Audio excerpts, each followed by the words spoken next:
Okay, so if you remember in the last session, we started off with potential energy. So आज हम एक quick revision करेंगे and then we will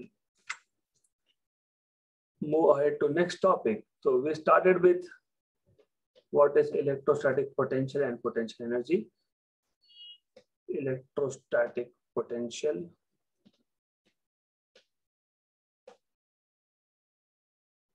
and potential energy.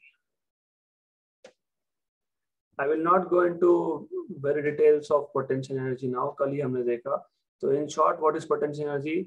हम जब charge को configure करते हैं, सिस्टम ऑफ चार्जेस को कॉन्फ़िगर करते हैं, मतलब कॉन्फ़िगर करना मतलब पहला चार्ज लाए, नो वर्क इज डन, कोई अपोज करने के लिए नहीं था. दूसरा चार्ज लाए, work is done against the field of और against the potential of charge Q1. Second charge ला रहे हो तो Q1 अपोज कर रहा है तो वर्क डन करना पड़ेगा. थर्ड चार्ज ला रहे हो तो Q1 Q2 अपोज कर रहे हैं तो वर्क डन करना पड़ेगा. तो जो भी टोटल वर्क डन हुआ है to bring first charge that was 0 of course, to bring second charge, to bring third charge, total work done जो होता है that is stored in the charges itself, in the configuration of charges itself, और उसको हम लोग बोलते हैं potential energy. So potential energy is actually is nothing but work done in configuring these charges. इस charges को साथ में लाने में जो वर्क डन हुआ that is nothing but potential energy. तो पहले तो आपको ये पता होना चाहिए. अब सेकेंडरी चीज हमने देखी थी कि अगर हम चार्जेस को साथ में लाए लेकिन फिर हमको एक चार्ज को मूव करना है तो उस केस में भी वर्क डन करना पड़ेगा और that work done appears as change in potential energy. Okay, तो पहले तो पोटेंशियल एनर्जी क्या था, जो चार्जेस को साथ लाने में हमने वर्क डन किया that work is potential energy. फिर चार्जेस साथ में आ गए, अब हम एक चार्ज को मूव कर रहे हैं तो we have to do work again and that work done appears as change in potential energy, increase or decrease depending on जिस चार्ज को आप मूव कर रहे हो उसको पास में ले जा रहे हो या उसको दूर ले जा रहे हो, तो depending on that there will be increase और decrease in potential energy. Okay, तो let's note down one by one. तो सबसे पहले आप हमको बेसिक चीज पता होनी चाहिए कि इलेक्ट्रोस्टैटिक पोटेंशियल एनर्जी आया कहाँ से. So as you know that electrostatic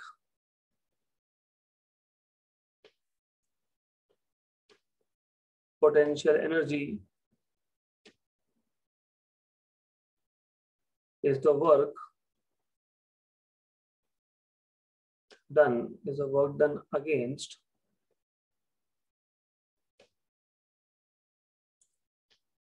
the electrostatic forces.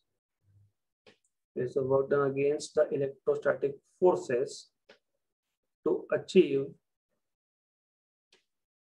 a certain configuration. To achieve a certain configuration of charges.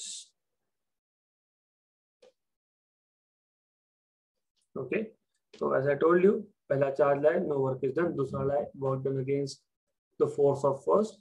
तीसरा लाए, work done against the force or field or potential of 1 and 2. So this is how this work done is stored in the form of potential energy. Okay, so we know that क्योंकि repulsion है इसलिए problem है. So we know that like charges मतलब positive positive negative negative. So we know that like charges repel each other and unlike charges attract each other.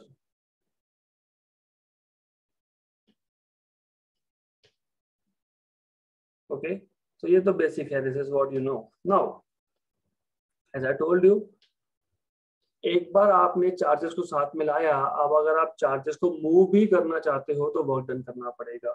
So some work is always done. Some work is always done to move a charge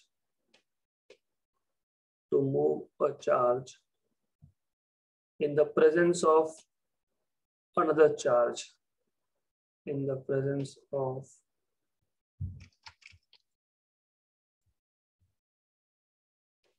another charge. Okay, so if you remember what we have done in the last session, हमने क्या किया था, हमने एक charge लिया था, if you remember, जो एक हमने चार्ज लेके पॉइंट O पे रखा था, इसको प्लस Q चार्ज हुआ था हमने, एंड हमारे पास चार्ज प्लस स्मॉल q था at point A at initial distance of, तो इन दोनों में इनिशियल डिस्टेंस जो है वो r1 है, so the distance here was r1. okay, and of course as you know the force will be repulsive, तो प्लस q ये प्लस स्मॉल q को रिपेल कर रहा है बिकॉज बोथ आर पॉजिटिव, तो ये आ गया आपका फोर्स का डायरेक्शन, अवे है ये force. Okay, this is electrostatic force, तो Fe लिख रहा हूं मैं, doesn't matter really, so you can just write F और you can write Fe, electrostatic force है. अब हमको क्या करना था, what we wanted to do is, हम लोगों को प्लस Q चार्ज को A पॉइंट से B पॉइंट पे मूव करना है, तो we want to take the charge plus small q from A and keep it at B, और B का जो पोजीशन है with respect to plus q is r2. Then I told you कि हम जब A से B पे charge को मूव करेंगे तो हम स्मॉल डिस्प्लेसमेंट परफॉर्म करेंगे. So what we will do is कि पहले हम यहाँ पे लाए, मतलब हमने पहले स्मॉल डिस्प्लेसमेंट dr किया. So initially while moving charge from A to B we are moving it through a small displacement dr, then क्योंकि हम in reality ऐसा ही करते हैं, हम चार्ज को जब इंफिनिटी से भी लाते हैं, when you bring the charge from infinity you move it from through small displacements dr. so हम लोग A से B पे भी जब लेके जाएंगे तो dr and dr ऐसा स्मॉल डिस्प्लेसमेंट करेंगे. तो हर बार जब आप डिस्प्लेसमेंट कर रहे हो, डिस्प्लेसमेंट का डायरेक्शन क्या है, towards charge positive q. So dr is directed towards positive q but force is away from positive q. मतलब force and displacement are oppositely directed, तो हमको work done करना पड़ेगा to move this charge, right?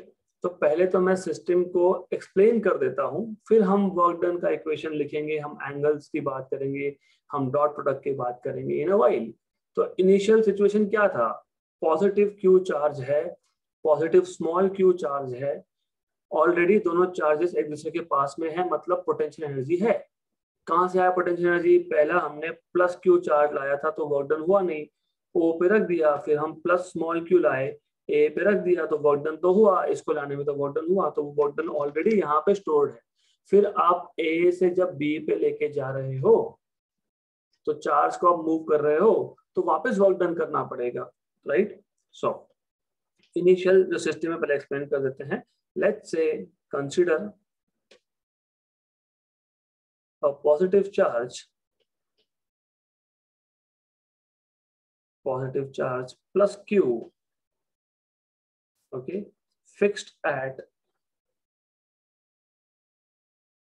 some point in space, let us say point O.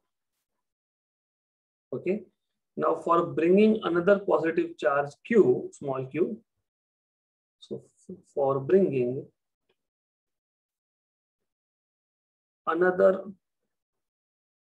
any other positive charge plus q close to capital Q,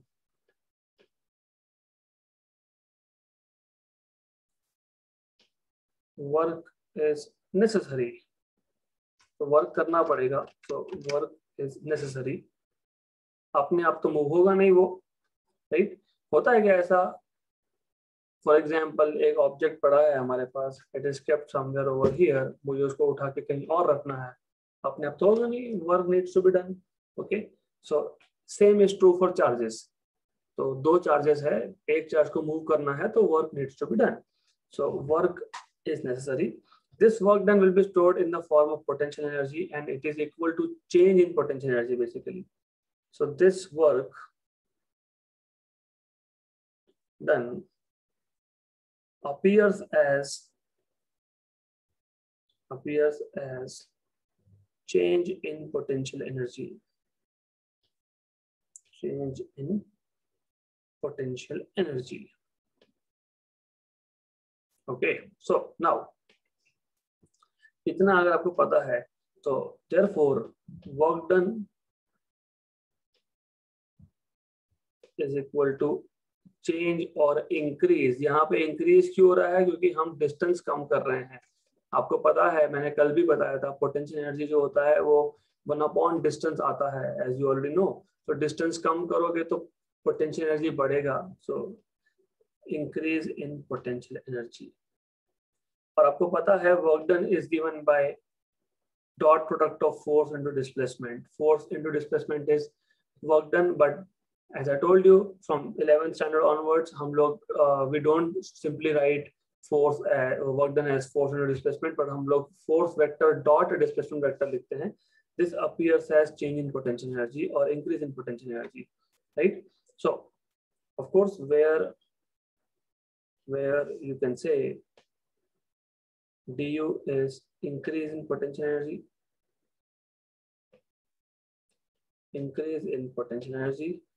and Fe bar is electrostatic force between charges. Electrostatic force between the charge plus q and small q. Dr is displacement, small displacement of q. Small displacement of charge q. Okay, then हमको अभी expression derive करना है. ये तो basic हो गया, ये तो इतना ही किया हमने कि एक चार्ज को हम लोग मूव कर रहे हैं तो वर्क डन करना पड़ेगा और work done is this, right. ये तो जनरल फॉर्मूला है. हमको पोटेंशियल एनर्जी का फॉर्मूला चाहिए in terms of both charges, capital Q small Q के टर्म्स में चाहिए. सो expression for potential energy, let us start deriving expression for potential energy. Expression for potential energy, तो ये हमने ऑलरेडी लास्ट सेशन में किया है. मैं सिर्फ अभी रिपीट कर रहा हूँ, साथ में हम लिखते भी जा रहे हैं. ओके, तो एज यू ऑलरेडी नो, हमने यहाँ पे सिस्टम लेके ही रखा है. तो I will just take this diagram again there. तो ऐसा है, हमारे पास already charge plus capital Q O point पे है, हमारे पास already charge plus small Q A point पे है, और फोर्स दोनों में एफ ई बार है. This is already known, right. तो हमको करना क्या था कि चार्ज प्लस क्यू को ए से बी पे लाना है.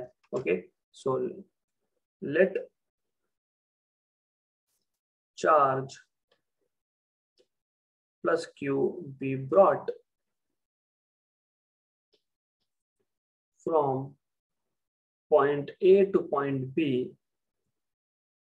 at respective distances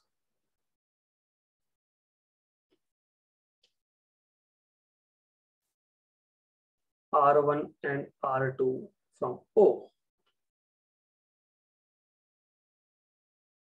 तो A से B मूव कर रहे हैं, और A पे जब चार्ज था डिस्टेंस R1 था, B पे जब है R2 है. Okay, right. Against the repulsive force, जब A से B मूव कर रहे हो तो you are moving this against the repulsive force, against the repulsive force due to plus capital Q. तो जब A से B मूव कर रहे थे आप, तो प्लस कैपिटल Q चार्ज जो है वो रिपेल कर रहा था. So you are moving the charge small q against the force of capital Q. Okay, so अब आपको पता है वर्क डन का फॉर्मूला हमने ऑलरेडी देखा, right. But work done in moving a charge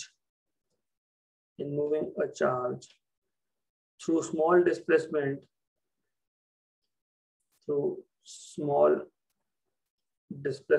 is given by, through small displacement dr is given by अभी अभी हमने देखा that is du equal to F E bar dot D R bar, that is F E D R cos theta, but theta is 180 degree. क्यों? क्योंकि आपको पता है since force and displacement are oppositely directed, तो force away है from point O, मतलब from charge capital Q, और displacement towards है, तो थीटा 180 है।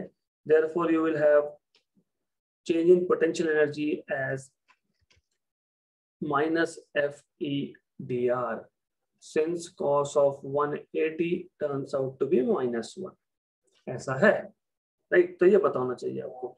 Good good, simple thing. Now what you can do is, अब ऐसा है, ये तो हो गया when you are moving charge through a small displacement dr, तो हमको A से B पे जाना है, लेकिन हमने पहले A से यहाँ आए, फिर यहाँ जाएंगे, फिर यहाँ जाएंगे, तो हम बेसिकली बहुत सारे स्मॉल डिस्प्लेसमेंट करेंगे, right? So this is, let us say, equation number 1। Okay, so equation 1 gives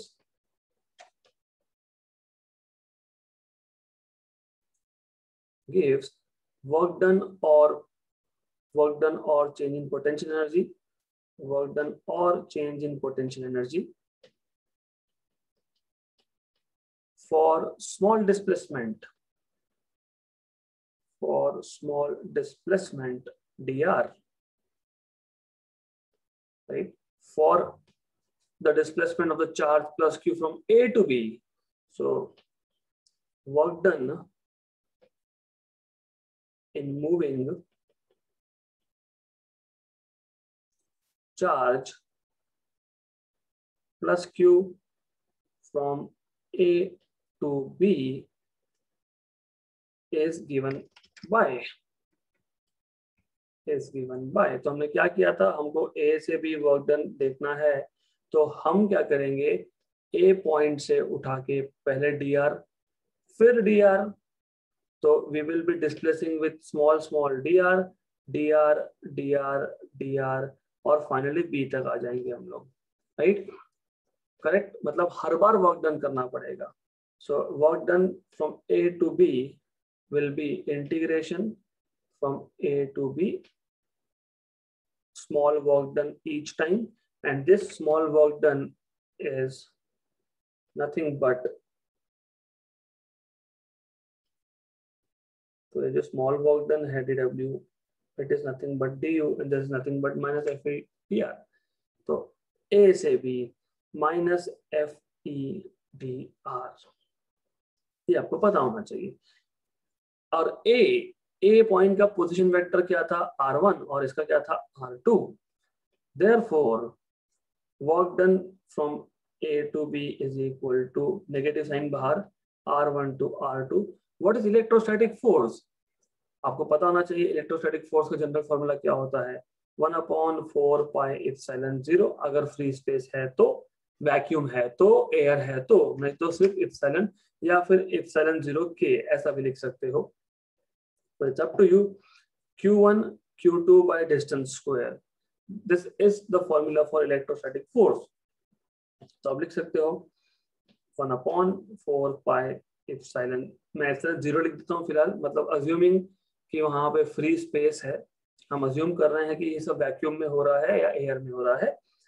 capital Q small q by distance square dr, ऐसा क्यों लिखा मैंने, since you know electrostatic force is nothing but 1/4 pi epsilon 0 capital Q small q by r square. Therefore work done to move charge from A to B is minus 1/4 pi epsilon 0 constant, integration के बाद capital Q constant small q constant, integration r1 to r2 1/r square dr, right? But you should know integration 1/r square dr is -1 by r, ये पता होना चाहिए।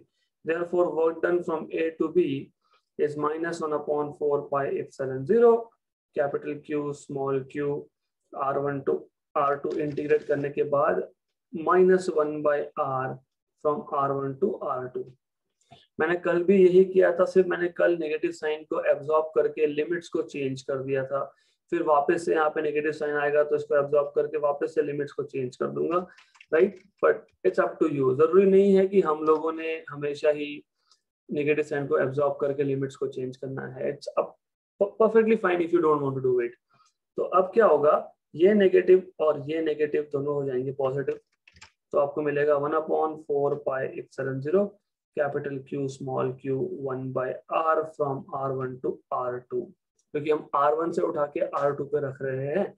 Therefore you will have work done from A to B as 1/4 pi epsilon 0 capital Q small q। आपको integration के formulas पता होना चाहिए, rules पता होना चाहिए। जब आप 1/r from r1 to r2 लिखते हो, इसको अपर लिमिट बोलते हैं, इसको लोअर लिमिट बोलते हैं। सो this is something that you should know. तो पहले हम अपर लिमिट डालते हैं, फिर माइनस करते हैं, फिर लोअर लिमिट डालते हैं, तो वही यहाँ पे करना पड़ेगा। The same thing we have to do over here. So you can write 1/r2 minus 1/r1। ये इंटीग्रेशन का रूल है, this is mathematics basically. Okay, तो आ गया आपके पास formula for work done. Therefore, work done from A to B is nothing but change in potential energy, and that is equal to capital Q small q upon 4 pi epsilon 0 1/r2 minus 1/r1, equation number 2. So equation number 2 gives you the general formula for potential energy. Okay, right. Now, for convenience, मैंने आपको पहले ही बताया था कि हम in reality क्या करते हैं। हम इन रियलिटी पहले चार्ज कैपिटल Q को लाके O पे रखते हैं, वर्क डन नहीं हुआ। हम हर एक चार्ज तो इंफिनिटी से ही ला रहे हैं, तो जो चार्ज स्मॉल q था जो A पॉइंट पे था, तो मान लो कि वो A पॉइंट मतलब ये डिस्टेंस जो r1 लिया है हमने, तो मान लो वो A पॉइंट इनिशियली इंफिनिटी पे था, तो कन्वीनियंस के लिए हम बोलते हैं r1 इंफिनिटी। फिर आप इस चार्ज प्लस Q को B पे लाए, और जो B पॉइंट है ये R2 डिस्टेंस पे है, और इस R2 को मैं R बोल देता हूं, मतलब फाइनल पोजीशन को मैं R बोल देता हूं। दैट्स इट, सिर्फ मैं सिंबल चेंज कर रहा हूं। कैपिटल Q को मैं Q1 बोल देता हूं, स्मॉल q को मैं Q2 बोल देता हूं, for convenience, just for the sake of convenience. So it is convenient for us, it is convenient to set r1 equal to infinity, r2 equal to r, q1 equal to capital Q, and q2 equal to small q. Okay, therefore equation 2 becomes, ये सारे के सारे parameter जब हम equation 2 में डालेंगे तो हमको मिलेगा therefore work done। अब यहाँ पे मैं वर्क डन नहीं लिखूंगा, मैं यहाँ पे बोलूंगा change in potential energy is nothing but just potential energy। अभी just potential energy क्यों बोल रहा हूँ, क्योंकि potential energy का डेफिनेशन ही ये था। क्या था potential energy का डेफिनेशन, मैं वापस बता देता हूँ आपको। पहला चार्ज लाए, नो वर्क इज डन।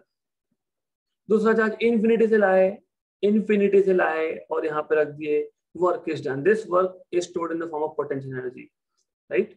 फिर अगर आप प्लस Q को मूव कर रहे थे तो चेंज इन पोटेंशियल एनर्जी। तो अभी हमने यहाँ क्या किया, हमने इनिशियल पॉइंट को कहाँ सेट किया है, इंफिनिटी पे। फाइनल पॉइंट कहाँ पे है, वो B पॉइंट है, मतलब दिस इज B पॉइंट, और इनिशियली जो था ये ये आपका आ रहा है, जस्ट अ मिनट, ये जो है ये आपका आ रहा है इंफिनिटी से। तो ये तो बाय डेफिनेशन आप उसको यहाँ से उठा के यहाँ रख रहे हो, इंफिनिटी से उठा के यहाँ रख रहे हो, तो बाय डेफिनेशन वो पोटेंशियल एनर्जी हो गया। या फिर ऐसा भी बोल सकते हो आप, change in potential energy is final potential energy minus initial potential energy. Initial potential energy zero था ना, क्योंकि चार्ज इंफिनिटी पे था। जब चार्ज इंफिनिटी पे तो कौन सा पोटेंशियल एनर्जी, नथिंग। तो you have to remember this कि इनिशियल पोटेंशियल एनर्जी था ही नहीं। ठीक है, तो मैं लिख ही देता हूँ यहाँ पे। So I will say delta U is equal to U final minus U initial, but U initial is 0 since initial distance R1 is equal to infinity.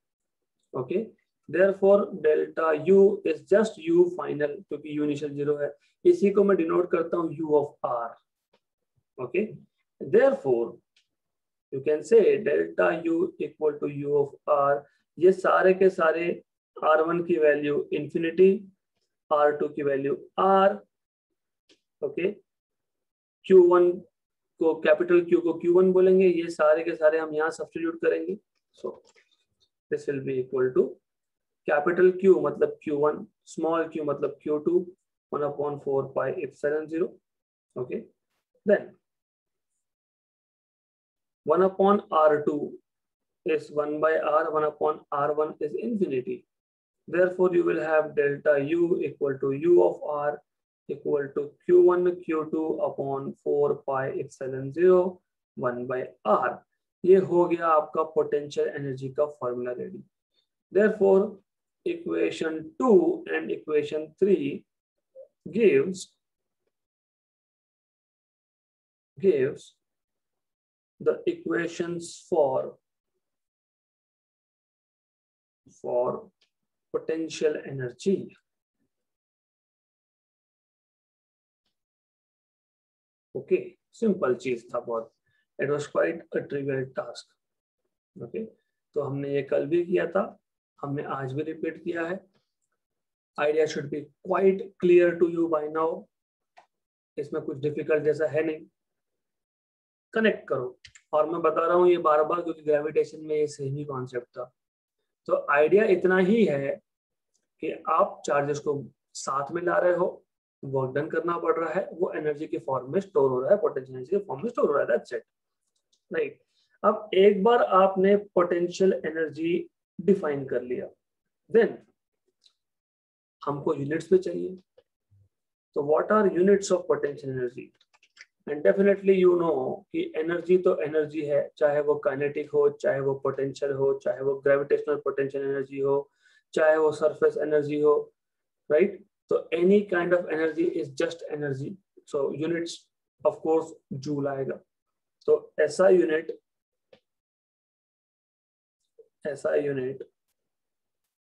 Of potential energy is joule, right? So I can also say it is joule. Okay, तो अब अगर हमको देखो, अभी तक क्या किया हमने 11th में भी एनर्जी का यूनिट डिफाइन किया था, हमने अभी भी एनर्जी का यूनिट बोला है कि जूल है. लेकिन what is the meaning of 1 joule? How much is 1 joule? So 1 joule is the energy stored in moving a charge of +1 coulomb through a potential difference of 1 volt. मतलब ऐसा है, ये प्लस क्यू चार्ज था, यहाँ पे ये plus Q charge है eight point A, मुझे इसको एट पॉइंट बी ले जाना है. अगर ए और बी में पोटेंशियल डिफरेंस 1 वोल्ट है, तो जब हम इस प्लस क्यू को मूव करेंगे through a potential difference of 1 volt, work done करना पड़ेगा, and that work done is 1 joule. So 1 joule of energy is defined as the amount of work done to move a unit positive charge. मतलब सिर्फ जो plus Q charge है ना, अब इस plus Q को मैं बोलता हूँ 1 कूलम चार्ज. तो +1 coulomb charge.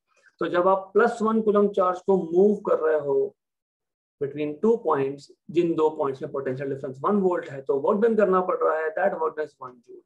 So by definition 1 joule is the energy, or work done is the energy stored in moving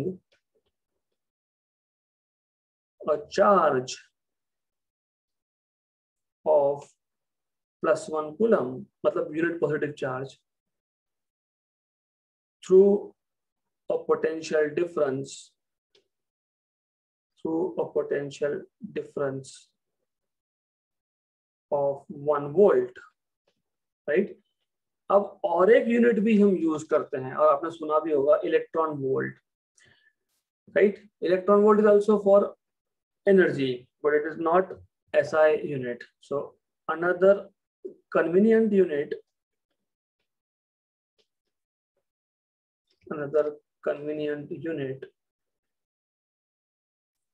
for potential energy is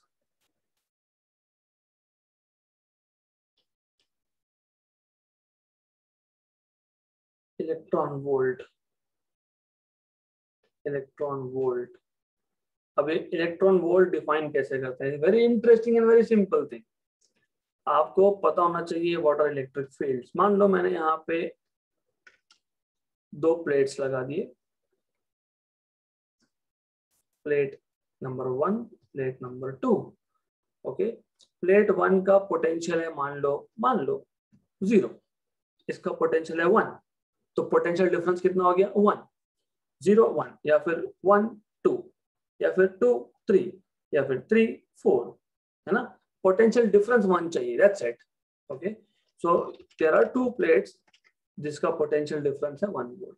मेरे पास यहाँ पे एक इलेक्ट्रॉन है जो पहले रेस्ट पे था, तो पहले इलेक्ट्रॉन था हमारे पास और बाद में हमने 2 प्लेट्स लगा दिए, जिस 2 प्लेट्स में पोटेंशियल डिफरेंस 1 वोल्ट है। क्या करेगा electron? Electron will start moving towards positive plate, मतलब electron is increasing its velocity, मतलब इलेक्ट्रॉन इज एक्सेलरेटिंग। तो जब इलेक्ट्रॉन रेस्ट पे था तो काइनेटिक एनर्जी 0, पोटेंशियल एनर्जी भी 0। क्यों दोनों 0 0? क्योंकि ये इलेक्ट्रॉन जो था उसके आजू बाजू कोई फील्ड नहीं है, नथिंग एट ऑल। तो electron was isolated at rest, not moving. Isolated मतलब उसके आजू बाजू में कोई और चार्ज नहीं, कोई और इलेक्ट्रिक फील्ड नहीं, कुछ नहीं। तो पोटेंशियल एनर्जी 0, क्योंकि पोटेंशियल एनर्जी कब होता है? अभी देखा आपने, सिंगल पॉइंट का, सिंगल चार्ज का पोटेंशियल एनर्जी हो सकता है कि नहीं हो सकता? क्योंकि हम बार बार बोल रहे हैं सिंगल चार्ज को जब आप कहीं से भी उठा के कहीं भी रख रहे हो, वर्क डन हो ही नहीं रहा ना, क्योंकि अपोज करने के लिए कोई था ही नहीं ना। जब वर्क डन हुआ ही नहीं तो फिर पोटेंशियल एनर्जी कहां से आया? तो सिंगल चार्ज का पोटेंशियल एनर्जी नहीं होता है। सिंगल चार्ज का पोटेंशियल एनर्जी कब होता है ये आगे आने वाले टॉपिक्स में हम सीखेंगे, but for the time being you need to understand single charge and nothing nearby, no potential energy. अब हमने क्या किया? हमने इस चार्ज के आजू बाजू में उठा के इलेक्ट्रिक फील्ड लगा दिया। पोटेंशियल डिफरेंस अप्लाई करना मतलब इलेक्ट्रिक फील्ड अप्लाई करना। तो ऑब्वियस सी बात है, electron being negative it will start moving, और जब जब मोशन में आएगा मतलब it will gain kinetic energy. तो जब इलेक्ट्रॉन 0 पोटेंशियल से 1 पोटेंशियल तक पहुंच गया, राइट, तो उसने जितना एनर्जी गेन किया, that energy is called as 1 eV.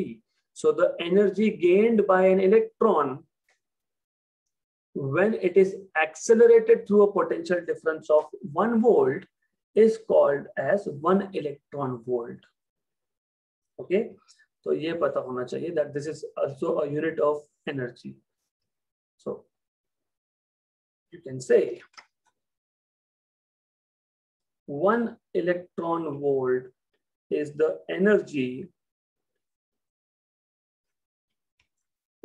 energy gained by an electron in moving through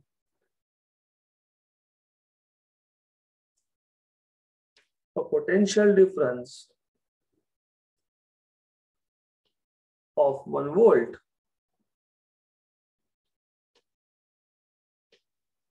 So this is one convenient unit, all right? तो बहुत easy सी चीज थी।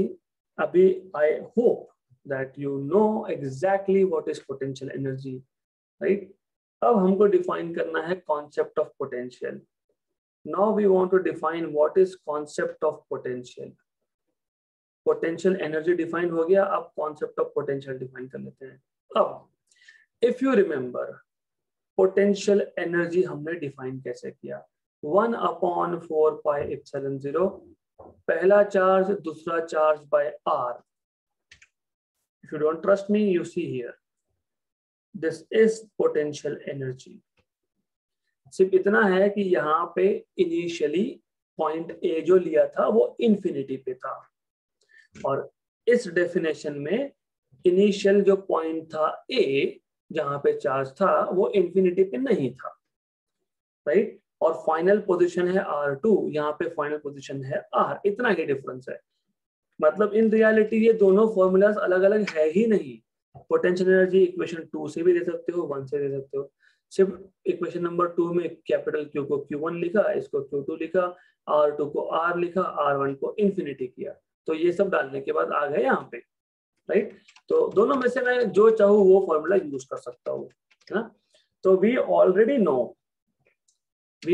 No potential energy of a system of two charges, क्योंकि दो ही charge थे, Q1 और Q2, separated by distance R is given by this formula. Okay, good.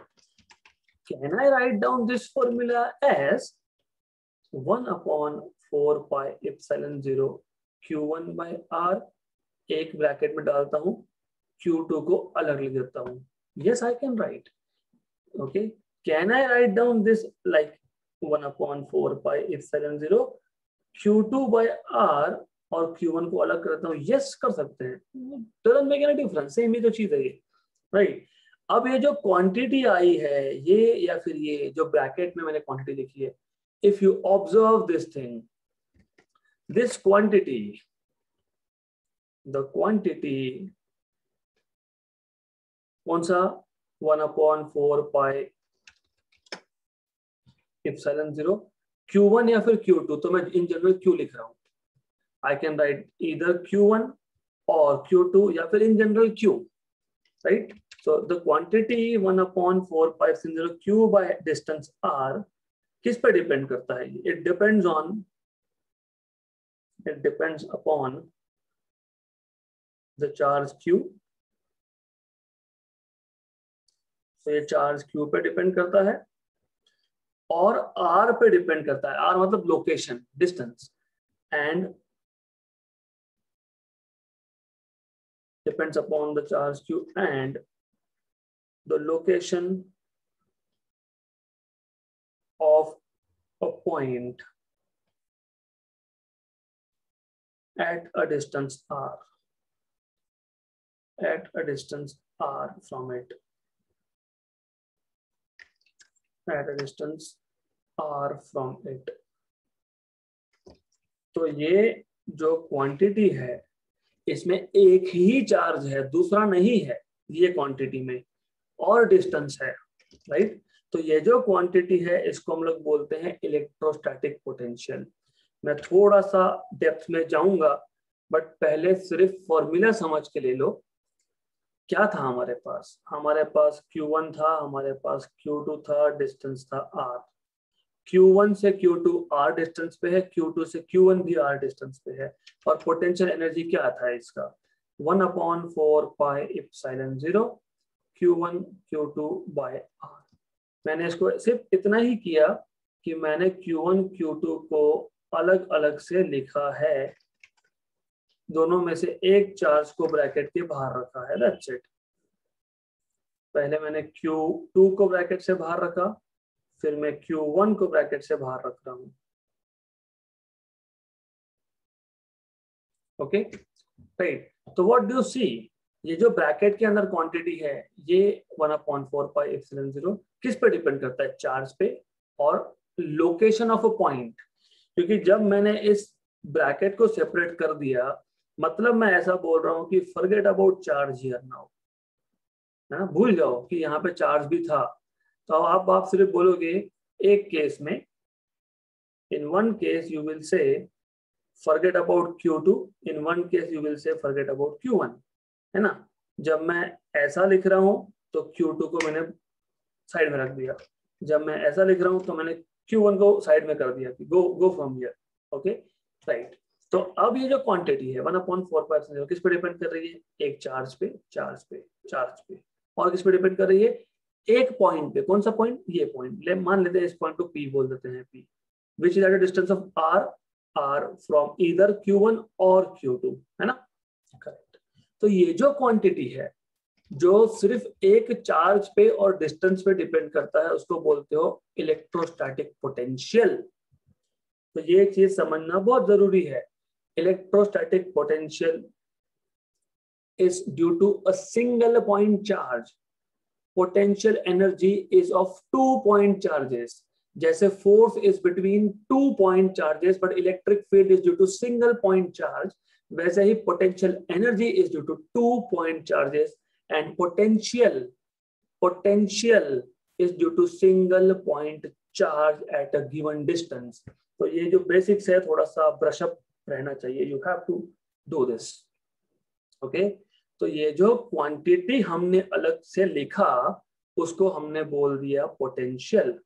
अब मैं उसका फिजिकल मीनिंग भी बताऊंगा आपको. I will tell you what is the physical meaning, but पहले थोड़ा सा लिख लेते हैं so you will understand what is the meaning of it. So this quantity, the one you have written 1/4 Q by R, this quantity is defined as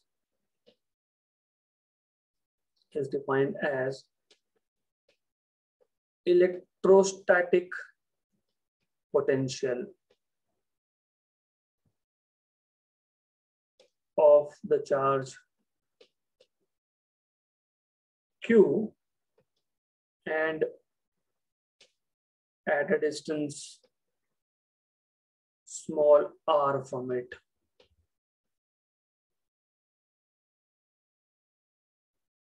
Okay, right? So this quantity is defined as electrostatic potential of the charge Q at a distance r from it. This is correct. This is better way to write. Okay, और इसको denote करते हैं हम लोग V of R से.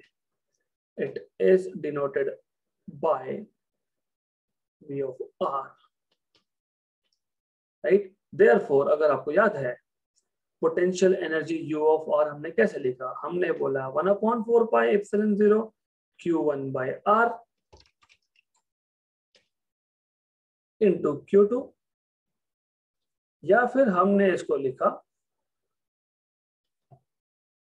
और you can in fact write down this as 1/4πε0 Q2 by R into Q1,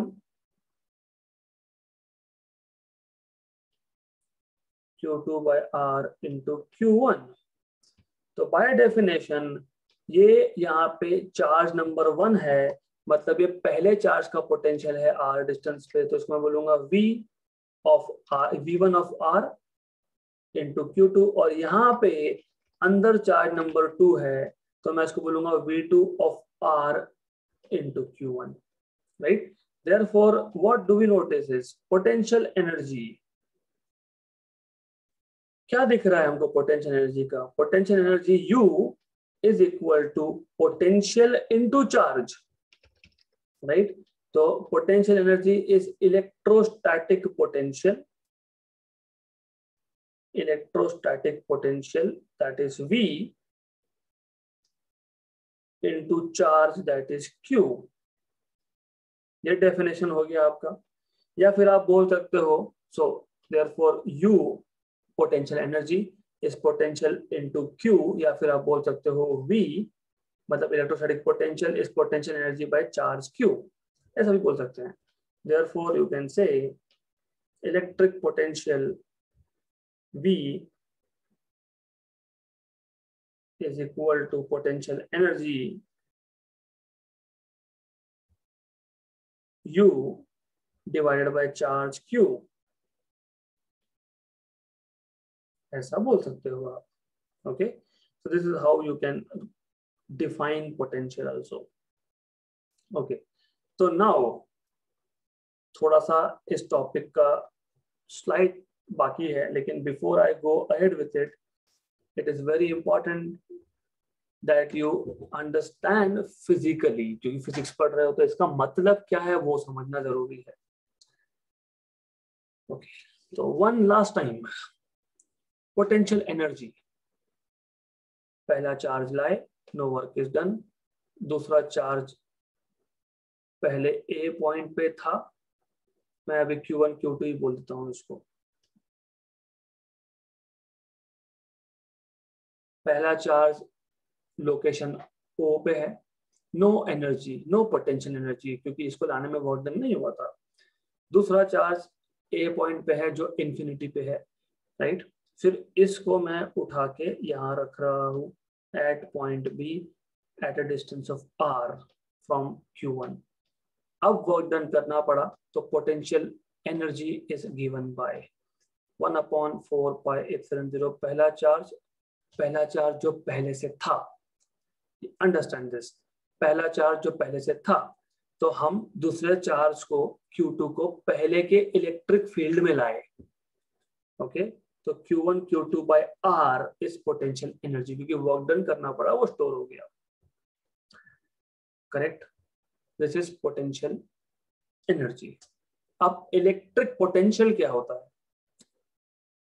that is the beauty of physics. ऐसा है, हम ऐसा करते हैं, हम बोलते हैं Q2 के जगह पे मेरे पास था +1 कूलम का चार्ज, यूनिट पॉजिटिव चार्ज था मेरे पास। ये यूनिट पॉजिटिव चार्ज पहले इंफिनिटी पे था, मतलब ए पॉइंट इंफिनिटी पे था।